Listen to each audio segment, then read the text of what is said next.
প্রিয় দর্শক, SR Siddique tourism YouTube channel থেকে আপনাদের সাথে কথা বলছি। সিলেট বিভাগের মৌলভীবাজার জেলায় একটি উপজেলার স্বনামধন্য একটি পার্ক রয়েছে, যেখানে ভিডিও করছি। তো এই জায়গাগুলো দেখানোর জন্য অনেকেই এই জায়গাটি চিনেন এবং জানেন। জায়গাটি বেশ পরিচিত, কিন্তু আমরা এসেছি মূলত এসআর সিদ্দিক ট্যুরিজম যে চ্যানেল রয়েছে, চ্যানেলটিতে ধারাবাহিক ভিডিও যেন দিতে পারি, তার পরিপ্রেক্ষিতেই মূলত আমরা আজকের ভিডিওটি দিচ্ছি।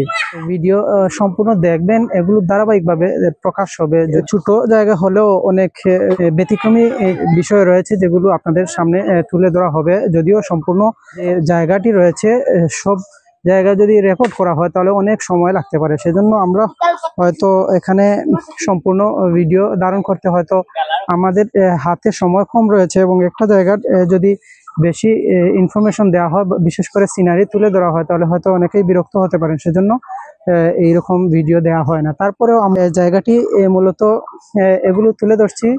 তো দেখতে পাচ্ছেন এই জায়গাটি তুলে ধরছি মূলত কুলাউড়া উপজেলার একটি সুনামধন্য জায়গা। তো অনেকেই দেখছেন, জানছেন, বুঝছেন। যারা সাথে আছেন অসংখ্য ধন্যবাদ। আপনাদের সাথে সবসময় রয়েছি, থাকবো, আছি। এবং এখানে যারা দেখতে পাচ্ছেন ধারাবাহিক অন্যান্য বিভিন্ন জায়গা থেকে আমরা ভিডিও ধারণ করে দিচ্ছি। তো আগামী পর্ব এরকম হতে পারে যে বাংলাদেশের সবচেয়ে বৃহত্তম হাকালুকি হাওরের যে সিনারি রয়েছে, বর্ষাকালের যে সিজন রয়েছে, এই সিজনটি তুলে ধরার সম্ভাবনা রয়েছে। এখানে কিছুটা হয়তো অন্ধকারাচ্ছন্ন কিছু জায়গা রয়েছে। সন্ধ্যার সময় চলে আসছে, বৃষ্টির একটু পানি বা বৃষ্টি হালকা দিচ্ছে, যার কারণে গাছপালা থেকে কিছুটা পানি পড়ছে। এবং যদিও প্রথম পর্ব খুব চমৎকার হয়েছিল, এখানে আলো বেশ সুন্দর। এখানে শুধু কৃত্রিমভাবে পার্কটি তৈরি করা হয় নাই, প্রাকৃতিক এবং কিছু পশু পাখি রয়েছে। পাখির যে কিচিরমিচির শব্দ দেখতে পাচ্ছেন, বেশ চমৎকার। এবং কতটুকু আলো আসছে বুঝতে পারছি না। যারা সাথে আছেন অসংখ্য ধন্যবাদ। লাইক, কমেন্ট, শেয়ার করবেন, যাতে আমরা এই জায়গাগুলো ভালোভাবে ইন্সপাইরেশন পাই। সেজন্য আমরা আপনাদের সাথে মতামত, মন্তব্য আশা করছি। সো এগুলো ছোট ছোট আকারে দেখা যাচ্ছে, যদিও বড় দেখাচ্ছে, কিন্তু এগুলো অনেক ছোট, যেগুলো শিশুদের জন্য খুবই আনন্দদায়ক। যারা পরিবার নিয়ে আসবেন তাদের জন্য বেশ ভালো লাগবে। এই কারণে ভালো লাগবে যে এগুলো তাদের কাছে তাদের খেলনার মতো লাগবে, যার কারণে বেশ চমৎকার। এবং আমরা যেটা বলতে চাচ্ছি যে প্রকৃতি রক্ষা করার জন্য প্রাকৃতিক সম্পদ, যা এই যে কৃত্রিম যেগুলো পার্ক তৈরি করে থাকি, বা প্রাকৃতিক যত ন্যাচারাল জায়গাগুলো রয়েছে, সেগুলো যেন আমরা একটু গুরুত্ব দিয়ে তা আরো আধুনিক বা উন্নত মানের করতে পারি, সেদিকে লক্ষ্য রেখে আমরা এগুলো করতে হবে।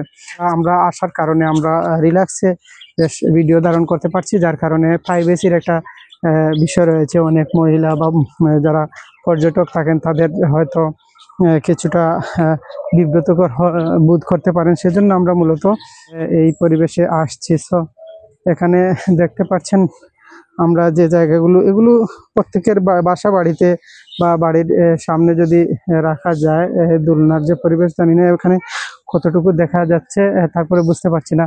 তো এভাবে বিভিন্ন জায়গা যেন দেশের উন্নয়নে কাজে লাগে, বা আমরা যাতে বাংলাদেশের যে পরিবেশগুলো ভালো রাখতে পারি, উন্নত করতে পারি, যেন বাংলাদেশের মানুষ বাংলাদেশে থাকার মন মানসিকতা থাকে, এবং ভালো পরিবেশে জন্মগ্রহণ করে মৃত্যুবরণ করতে পারে এবং ভালো থাকতে পারে।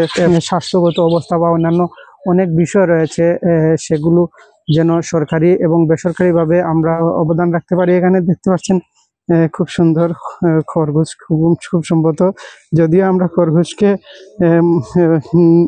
উচ্চারণগতভাবে মনে করি, কিন্তু এটা খুবই চমৎকার, এত সুন্দর, যেটা আসলে ভালো লাগছে। জানি না দূর থেকে কতটুকু লাগবে। এখানে আমি দেখছেন বেশ চমৎকার খাচ্ছে। এখানে আসলে খুবই ইন্টারেস্টিং তাদের যে তাকানো, আমার কাছে খুবই ভালো লাগছে। তাছাড়া হচ্ছে এখানে এই দেখেন এত ইন্টারেস্টিং হাত, হয়তো আমার কাছে কিছু থাকলে পাতা খায় কিনা জানি না, এগুলো শক্ত কিনা বুঝতে পারছি না। তারপরে এটা কি করছে, বালু থাকলে হয়তো খেতে না পারে। যাই হোক, খাওয়ার কারণে বেশ ভালো লাগছে। পাতাটা ইন্টারেস্টিং এবং এটাকে আমি তো বাইরে কোনো কিছু পাচ্ছি না, তারপরে এটা খায় কিনা দেখি। খুব ভালো লাগবে যদি খেতে পারে, তাহলে ইন্টারেস্টিং। হায় হায় যাক, এটা দেখেন, ভালো লাগবে। বাহ, দুইটা চমৎকার, খুব ভালো লাগছে এবং বেশ কয়েকটা রয়েছে এখানে। তাছাড়া কবুতর দেখতে পাচ্ছেন, কবুতরগুলো খুবই প্রাকৃতিক, কৃত্রিম এবং প্রাকৃতিক দুইটা মাধ্যমে সংমিশ্রণে এই পার্কটি তৈরি হয়েছে। কিন্তু যদিও এই জায়গার প্রশস্ত একটু বেশি যদি থাকতো, তাহলে মানুষ যখন একসাথে শুক্র শনিবার বা ঈদের সময় যদি আসেন, তাহলে হয়তো বিব্রতকর পরিবেশ তৈরি না হওয়ার সুযোগ থাকে। সেজন্য জায়গাগুলো প্রশস্ত থাকলে যারা উদ্যোগ গ্রহণ করেছেন, তারা এইরকম জায়গা তৈরি করেছেন, তাদের প্রতি চিরকৃতজ্ঞ। এবং যারা এই এই যে রক্ষণাবেক্ষণ করছেন এই পার্কটির সাথে, যা কুলাউড়া উপজেলার আমানীপুর পার্কে, যেখানে অনেক স্টাফ রয়েছেন, তাছাড়া কর্মকর্তা যারা রয়েছেন, তাদের প্রতি চিরকৃতজ্ঞ যে তারা যেরকম সার্ভিস দিচ্ছেন, সার্ভিসের যে অবস্থা বেশ ভালো লাগছে। তাদের সাথে কথাবার্তা বলা হয়েছে এবং তাদের নাম্বার পর্যন্ত আমরা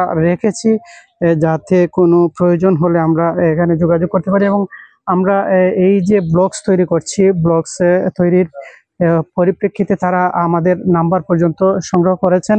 আশা করি আমরা যদি এই ভিডিওটি পাবলিশ করি, তাহলে তাদেরকে হোয়াটসঅ্যাপ বা সোশ্যাল প্ল্যাটফর্মের মাধ্যমে তাদেরকে দিয়ে অবদান রাখতে পারি এবং তারা যেন তাদের সৎ উদ্দেশ্য যাতে অর্জন করতে পারেন, সেজন্য আমরা তাদের জন্য প্রার্থনা করি যেন সব সময় ভালো থাকেন এবং রক্ষণাবেক্ষণে তাদের কোনো ধরনের ত্রুটি না হয়, নিরাপদ যেন জীবন অতিবাহিত হয়।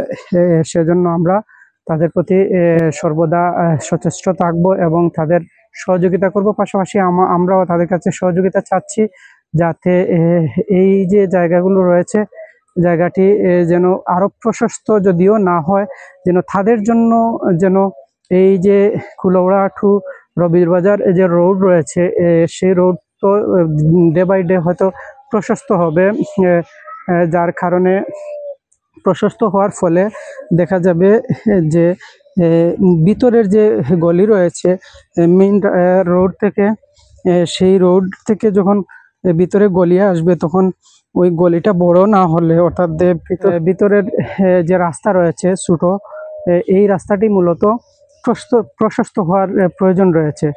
সো প্রশস্ত যদি হয়, তাহলে যারা বিভিন্ন বিভাগ থেকে আসবেন, জেলা থেকে আসবেন, তারা যেন এসে বেশ ভালো সময় কাটাতে পারেন এবং খাবার দাবার যেন পরিচালনায় ভালো অবস্থা বা বিজনেস ভালো করতে পারেন। কারণ এখানের একটা রক্ষণাবেক্ষণ ব্যয় রয়েছে, তারাও যেন তাদের বিজনেসে লস না হয়, সেজন্য আমরা সহযোগিতা করব। প্রিয় দর্শক, আমাদের এসআর সিদ্দিক ট্যুরিজম এর সাথে থাকার জন্য অসংখ্য ধন্যবাদ। সাবস্ক্রাইব করতে ভুলবেন না। ভালো থাকুন, সুস্থ থাকুন।